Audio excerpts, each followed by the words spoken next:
Good afternoon, good evening, good morning. Welcome to Focus on Liberia. I'm the West African correspondent, Edward Amara. Welcome to news update on the continent of Africa. Welcome to a platform where we give regular information on current events on the continent. Focus on Liberia uses this particular forum to ensure that we keep our wider listeners across the globe informed on issues that happen on the continent. We know that Africa is a diverse continent that is full of breaking news, and most of these stories are not actually as good as anybody might have anticipated in terms of maybe good governance system. Nevertheless, we do try to endeavor to ensure that we discuss these issues on the platform and maybe keep our enable our listeners to understand events, and also maybe some of them can inject some practical solutions into things that happen. Africa, from the length and breadth, maybe because of COVID-19, global warming, maybe security breaches, the war in Ukraine, our situation has been exacerbated. We are now seeing frequent breakdown of leadership, frequent disconnection between the governed and those who are governing us, and the center no longer seems to be holding. Everything has fallen apart. Too much cunning things have been used to separate us carefully. So we normally take this opportunity to come to you, breaking news, latest development on the continent. This is what Focus on Liberia, West, Roundtable Africa does on a daily basis. Today, we have important things that we are definitely going to discuss. One, we are going to check in Kenya. We definitely go into DRC Congo, then we get into Uganda, we also go into Sudan, we get into Namibia, Tanzania, then finally Nigeria. Let's first start in Kenya. Kenya court orders psychological check for cult survivors. The Good News International Church in some part of April was discovered to have been housing and also preaching, can I say, gullible messages to its membership, which incited or ignited those people to go on dry fasting or starving themselves to death in the name of making their maker. The pastor claimed that if people can die out of starvation, they will definitely meet their maker Jesus Christ in heaven, and their ways will be solidified, their problems will be solved. The earth is evil, and almost everything that governs the earth has a taste or odor of evil. However, upon his arrest, the church leader denied, and he has closed the church for over 2 years, and he is not responsible for asking anybody to starve to death. The police report claimed that most of those people, around 300, have been confirmed dead, 600 are still missing, according to police report. Nobody knows where they are. And arguably, they could also be dead. Official report is saying 300 are dead. They died from strangulation, suffocation, and starvation. Police report also suggested that some of those victims whose bodies we have discovered also have missing organs. So they are also investigating the church if whether it was an organ trafficking syndicate well orchestrated by religious body into Kenya to increase the mayhem on others. However, the court leader has denied. But what is still shocking is that most of those people are behaving crazily. Crazily in essence here. Some of them have been charged to court for attempted suicide. An attempted suicide in Kenya, those who are actually caught alive, attempted suicide in Kenya is also a crime. A criminal crime against the state. It's a chargeable offense and liable to prison. But some few people again, as I'm describing the attitude so crazy, some few people again still are not cooperating with the police because they want to continue starving themselves till they meet their death. I don't know how negatively these folks were radicalized in the name of Christendom. And this is what God or Jesus Christ preached when he was on earth. So I think the church needs to investigate them and see how those people can stop such defamatory messages being preached to people. And it is now leading others to their early death. The police is now investigating, and some of them have been charged to court. While in Amnesty International, we definitely have to investigate things like that to see what really happened. Then also civil society, or the civil society activists in Kenya are now asking for the unconditional release of those victims who were rescued by the recursors. They shouldn't be charged. The few people who have refused to cooperate with the police and are still insisting that they will starve themselves to death have been sent or are still under police custody. So, and those who are still with the police attending court will now go on a psychological test to see how normal are their thinking faculty or how mentally healthy they are. DRC Congo asked to investigate alleged North Kivu crimes. Last week, some of those Lendo militias in northern part of DRC Congo attack other tribes. They were macheted, their homes set alight, and some of the bodies were also set alight, alight, or they were burned to ashes. They are claiming of protecting the Lendo people. And these have been series of events, or this is just kind of a multiple of events happening into the DRC Congo. The MP23 rebels have been blamed, and Rwanda is being blamed for supporting the rebellion into Congo. Kenya is also being blamed. So the DRC is now asking ICC to thoroughly investigate the case and ensure that those who are found guilty should be punished, because this is not taken as a lengthy, as a crime that is so light. They are asking that they should investigate the case and the culprit should be punished. People were macheted, women were raped, their houses burned, their farms destroyed, and their bodies set ablaze. I think this is so cruel, so unthinkable, and maybe it's one of the worst scenarios that maybe Africa is facing. Some part of last week, it was the same thing that happened into Nigeria, when in some part of Kwara State, people were attacked, their villages burned, and they set the bodies ablaze because they failed to pay their monthly protection bill to the militias or those armed bandits.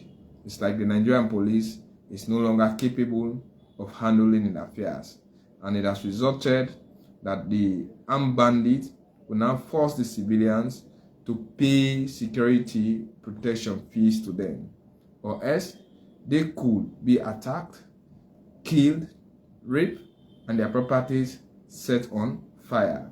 It's so sad, and these are events that maybe we are all yearning for them not to ever happen on the continent. Unfortunately, one way or the other, these events keep repeating themselves. So we don't know how Africa is being fairly treated. We don't know how strong are our governance system. So we are yearning and we are praying, hoping and wishing also that events like this should not continue to happen, because it's like when one person does it, nothing comes out, that person goes with impunity, another person can easily take charge of that same activity and they will go ahead doing it. So it's a very sad event, and we are praying and hoping that things like that should not continue. So let's come to Uganda. Museveni says he's now an Ebola vector, COVID-19 veteran. Museveni was confirmed to be COVID-19 positive some part of last week. The 80 years old was alleged to be seriously sick with the virus.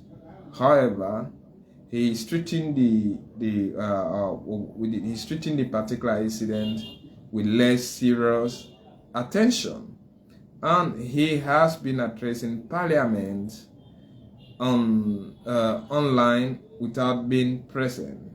That is actually indicating that maybe the case may not be serious as speculated by media and his opposition, but he is actually COVID-19 positive. However, the president claimed that he's strong, he's safe, he's sound, and he has the ability to continue leading the country. The opposition leaders are watching the situation with keen eyes, and they are asking that Museveni health should be updated regularly to others so that they can know what is happening with their president. Because as far as they are concerned, Museveni is the president of Uganda, and anything that happens to the president's life, everybody actually should know about it, and so that the nation can be saved. And Museveni came into power since 1986. He has actually been on the helm of affairs. He's one of the fearless dictators on the continent. He came in as a war veteran, as somebody who came to preach peace, maybe also do away with the corruption regime. Unfortunately, everything that he has condemned, he is doing it. He's now a dictator. He does not have the intention to leave power. He has amended the constitution, removed time limit, increased age limit, increased the age limit. Then also, he is now training his son to probably succeed him.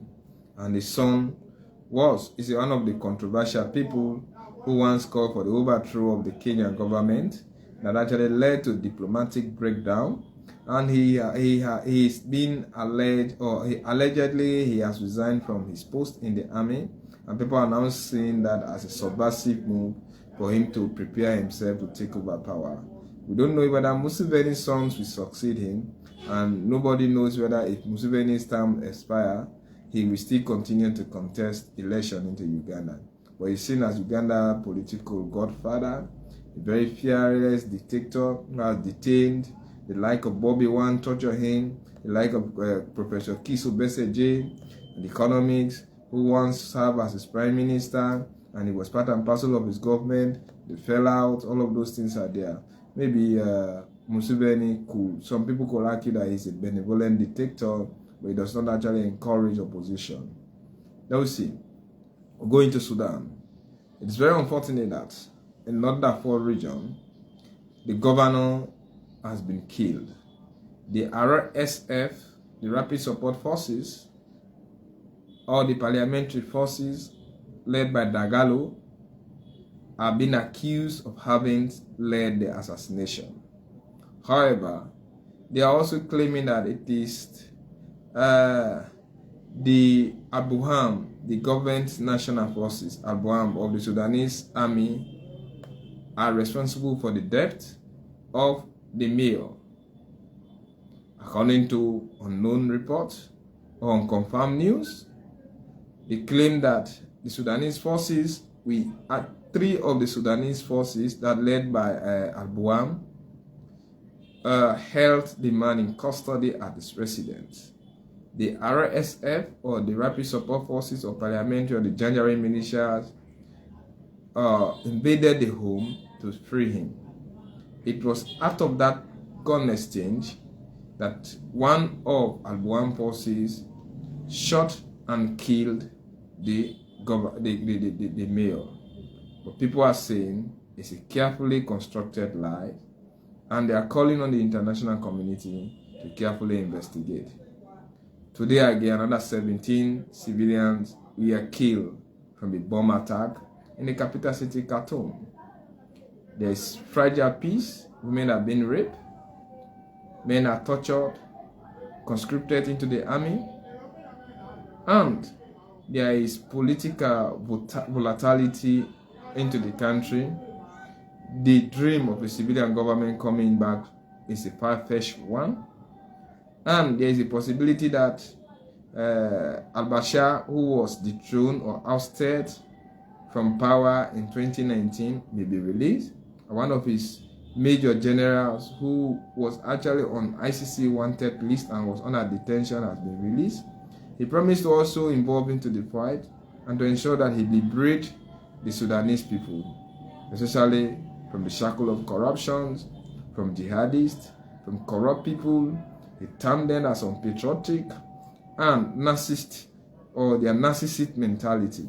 So we are yet to see what may come out of that accusation. Then Namibia to sell 40 crocodiles to reduce conflict. Crocodiles are now endangering the life of people in Namibia because they are not actually in a well-orderly packed water, and they have been found to be encroaching on earth and also disturbing lives and property. And also the water where they are is not as big enough to actually take care of them. So the Namibian government is calling on maybe local and international traders to bid for 40 crocodiles, and they are going to be sold. However, they said that person or the business entity or company must have an enough habitat where those animals can be, or those reptiles can be properly taken care of.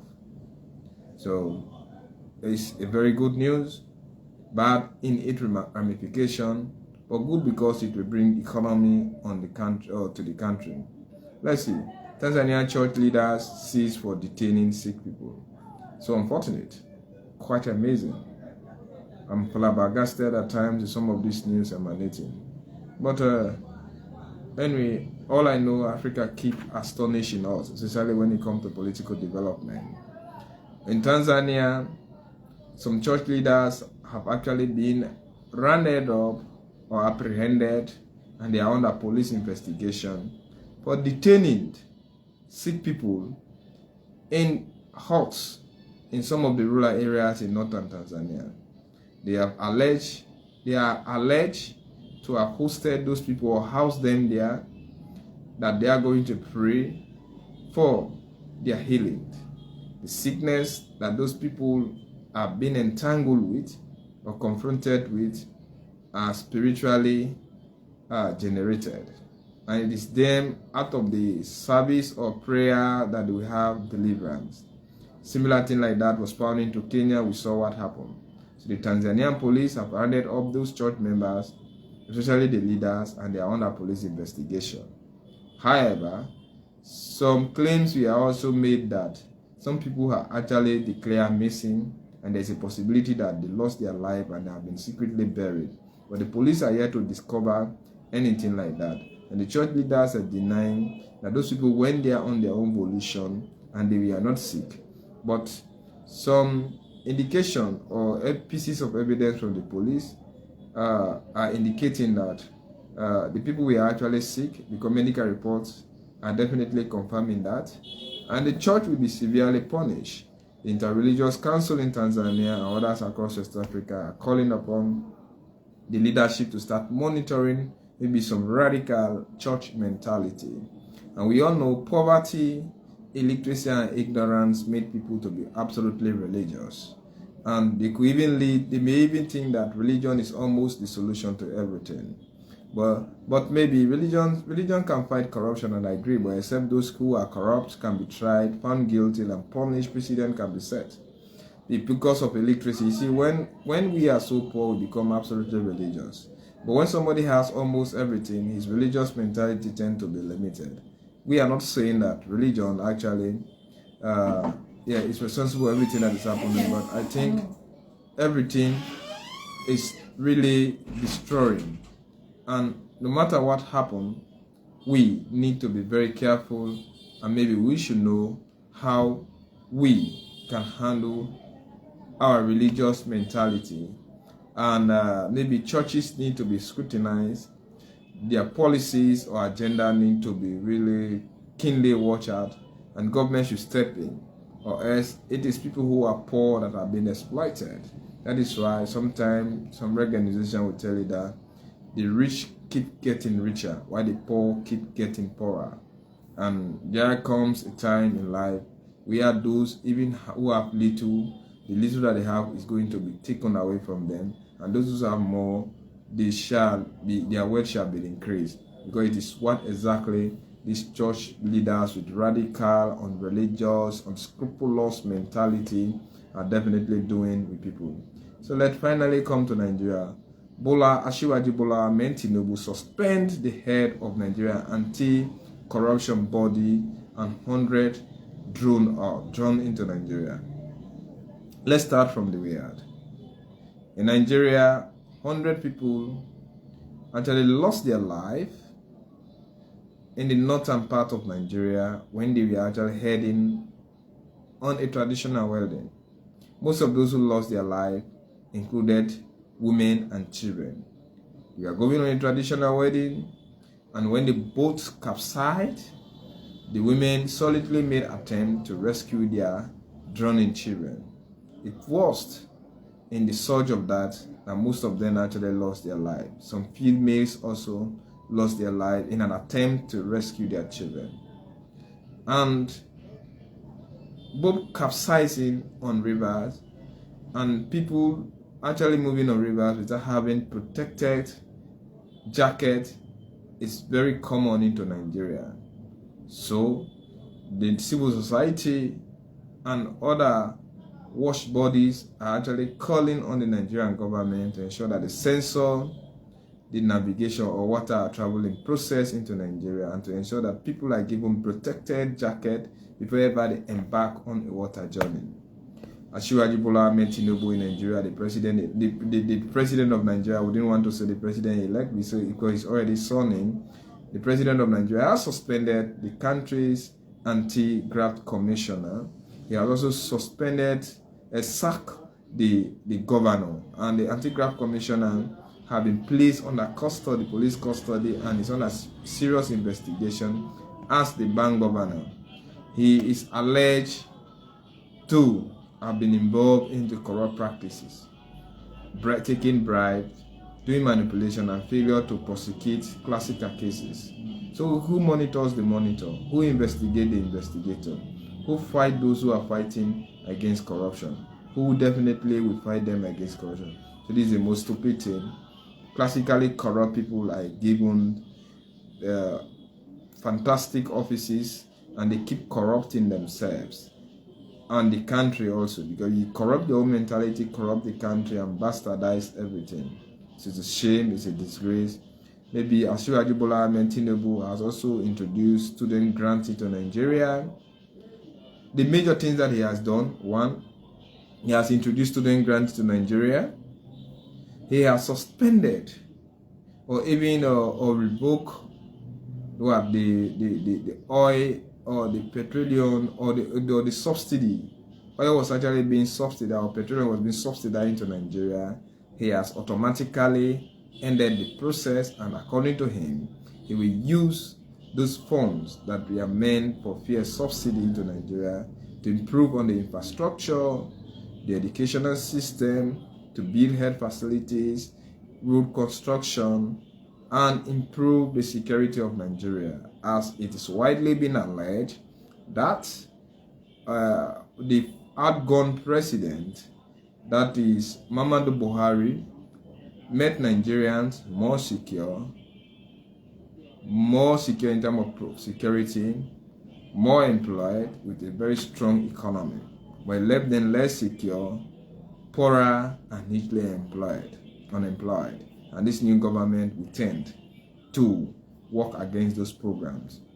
And Asiwaju Bola Ahmed Tinubu also sacked the bank governor, suspended the anti-graft commissioner, placed him under investigation, put stop to the fuel subsidy into the country, and intends to improve on the Nigerian system.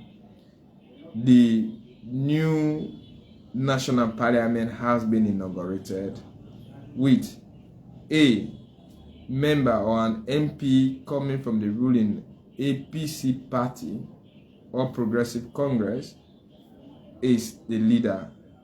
We are yet to see the Senate coming into full force, and cases are now being tabled into court against some governors elect, some MPs or representatives elect all over the country.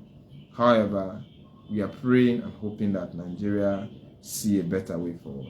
Thank you. It's been me, Edward Amara, Focus on Liberia, West African correspondent, coming to you with some of the latest development on the continent. We'll see you Monday. Good day, good night.